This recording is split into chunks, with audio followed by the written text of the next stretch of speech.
David Savage, a.k.a. Diz, and this is The Force Always. Okay, so welcome to the show. Let's get on with it. Well, there is no Star Wars news at all, besides later on in the show I'm going to give you, as the sort of title of this particular episode says, Godzilla vs. Kong, Disgrace, by a Star Wars fan. That will be a partial review right now, but it will be more extensive to a small amount of detail later in the show in the reviews section. But anyway, there's no real Star Wars news this week. There is some things floating about, like new comics and some toy releases, but that's pretty much it. So let's get now into the views. Views is my story ideas about anything Star Wars. There could be a movie, a trailer, anything, poster, song, whatever you like. Anyway, so my views this time around is sort of an extension of what I've said before, but with a bit more detail and possibility. Is episode 10, 11 and 12 can exist in many ways. And two ideas I have. I think you actually can do two things that are been in the works, but you can actually, and one that's not in the works, and still actually get it done. My personal idea was, have 10 and 11 and 12 have character movies that have a broad range of other characters being involved, but the first one being about Finn, the second one about Poe, and the third one about Rey coming together in a sort of character, but still broad range of stories. That's just one way to do it. But 10, number 10 is going to be the important episode, being the iconic 10, the number 10. But another way you can actually do it, George Lucas's treatment for 7, 8, 9, you can actually push forward into 10, 11 and 12. You could do that and have it work. It just depends on himself and Kennedy and anyone else at Lucasfilm, Disney. But my other ideas, which I'm dying as a Star Wars fan to see this, and you can actually make it have sense, have it work out to be sense. And I think a Star Wars hardcore fan would actually get it and enjoy it, but there would be just something of the story you have to explain, and it would be the trilogy about Darth Plagueis the Wise. Because technically, he found the Darth Plagueis in the movies, the character found the never-ending life, the whole how you can keep living. So technically, he could have been living all this time. Technically. All the way from episode 1 into episode 9. I think the clearance of now Palpatine being destroyed, apparently completely, will give him way to come in. Just sort of either being fearful or just can't be bothered with the whole mess and just trying to get it clear cut. That would to be me, for a Star Wars fan like myself, and just a story idea that I'd enjoy, because it would be a great story. Darth Plagueis coming into 10, 11 and 12. He could really set that as a real dark, gothic type, trilogy piece, and with, great action and just great story. Sort of the psychology comes back into Star Wars, more with a simplicity, where I think the sequels 7, 8, 9 that we know of just lost a little bit of that. Sort of we touch on the sort of similar things beforehand, so there was nothing new, but something that's new to a lot of commercial heads, and even new for the hardcore Star Wars fans, would be the psychology behind Darth Plagueis, and why, the when, the how. But you need to get really creative, and you need to have a lot of connectivity with the other films for it to work. That's what I think. That's my story idea for this time around. So now let's get into the reviews.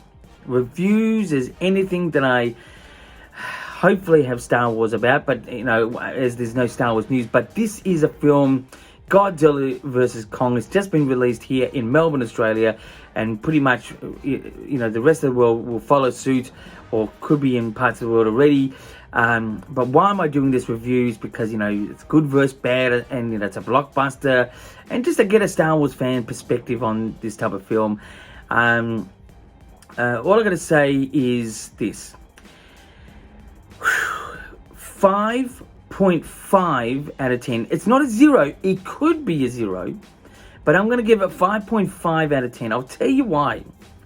I think if there's anything about this film that was with such work and passion and detail, it was the effects. The effects minus the look of Kong. Kong lacked it a little, I think. It looked a bit like a walking painting at times. But the actual effects, the amount of stuff they would have had to do in so many sequences was creative and well done, and it would have just taken so long.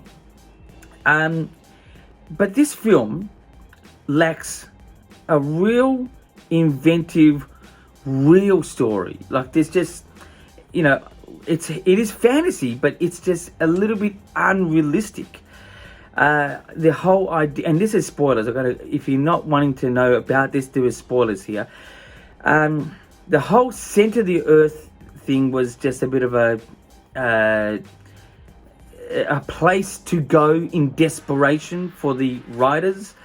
I thought the actors were half-hearted. They just, weren't there for the whole night. One actor, though, the New Zealand kid, is quite chubby, and he's got the glasses.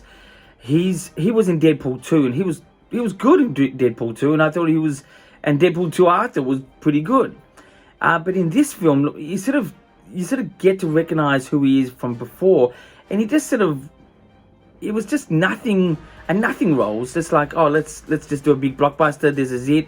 That's it. He acted as well as he could, but it was not really for him. I just don't know why they had that particular person. Nothing against him. He did well, but it just, a bit of sarcasm, a bit of comedic relief, connecting him to the last movie that he did, sort of with a variance to it. But I was just waiting for some comedic relief. There was not much there. I feel sorry for the little kid who was friends with Kong. The only good thing is that, when she gets older, she won't be recognizable. But it's just, this is a world-class B-grade film, pushed as an A-grade blockbuster. And especially coming out of COVID-19, we've had this, drought of going to see movies and stuff like this. It was like, it's almost like I'd rather have the lockdown in the cinemas. It was so. The worst part of this film was the look, the set design, especially of having the backdrop as the city of Tokyo in some sequences look like a nightclub, and most of the shots look like a nightclub, especially the Godzilla at time looked like it was just. I mean, I know he's got a laser sort of fire thing happening, but it just looks stupid. The axe that Kong was holding, it looked like a nightclub, if you were to put it in this manner of speaking. The city, it looked like a nightclub. Neon lights, the actual spaceship things that they were riding around, it looked like a nightclub. It's just, if I'm going to go see Transformers, it would probably make a bit more sense being so mechanical. But this is Godzilla versus Kong, which needs much more organic feel to it. Now, when you saw Kong in his environment at the beginning and sort of going into the middle of the earth, with apparently there's an organic sort of thing down there or in there, made sense, but it was just ridiculous. It was, oh my god, I can't believe it. It's just the acting was just half-hearted, especially some of the screams. If you look at some of the screams when they were screaming, it just looked like it just looked like a take. 5.5 goes to the hard work and the effects with this. I think what this film also lacked, which sounds a little bit psychotic on my behalf, but there was so much breaking of buildings that you never saw people fall out of these buildings. If you did, it was not seen clear enough. So many people would have died or suicided or whatever, but you never saw this, and it just gave, it was so far-fetched even at that point. You need to have unfortunate things happen like that, because this is casualty of people in a multi-million-dollar film with the effects budget through the roof. Oh my God! I'm not. Look, it's great eye candy. If you want to just get some popcorn and get your drink or ice cream, whatever you want to have, it's great. It's eye candy. But everything else is life. The other thing I don't get about this film is that it got me a little bit excited that people started raving on about this days ago, saying that it's getting pretty good reviews. What's with these people? Everyone has their opinion. I understand, but it's a disgrace of an A-grade blockbuster. I'm giving it legs by 5.5 out of 10.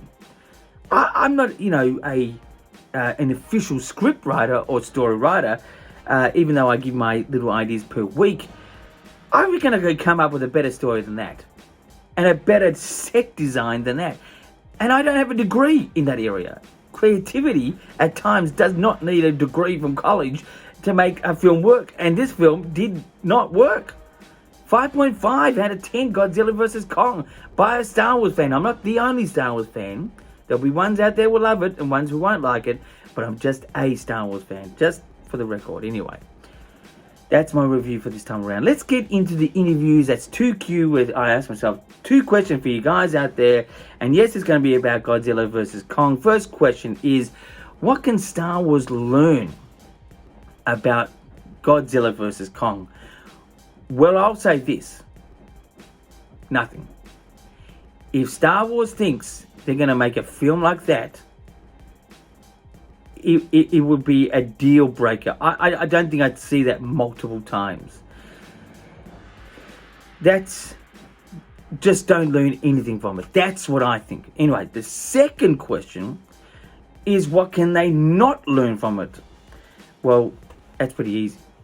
The biggest problem I had with this film was the neon lights, the disco, the nightclub look. It was just so over the top. It just made a great colourful palette, like the rainbow. It was amazing. But seriously, do not put neon lights unless, just certain touches of them. If you're in a city with nightclubs or whatever it is, okay. But let's not go over the top with this. Just move away from it straight away, because it's just too much. Don't do the neon light thing in a Star Wars film. That's what they should not learn. Do not do that. God. Oh my God. Anyway. So just don't learn what they did with neon lights is a good thing, because it just looks stupid. And I say that with an American accent because it was stupid. Nothing against America. But to say stupid like that, stupid, it's stupid. That's what I say. Oh, God. I'd love to know what you guys think out there. Call me whatever you like. But, I have an Instagram down there. I have Twitter, or you can contact me via YouTube. I'm here on a weekly basis with the Star Wars news, wishingly, views, reviews, and interviews. And until next time, my friends, keep rocking.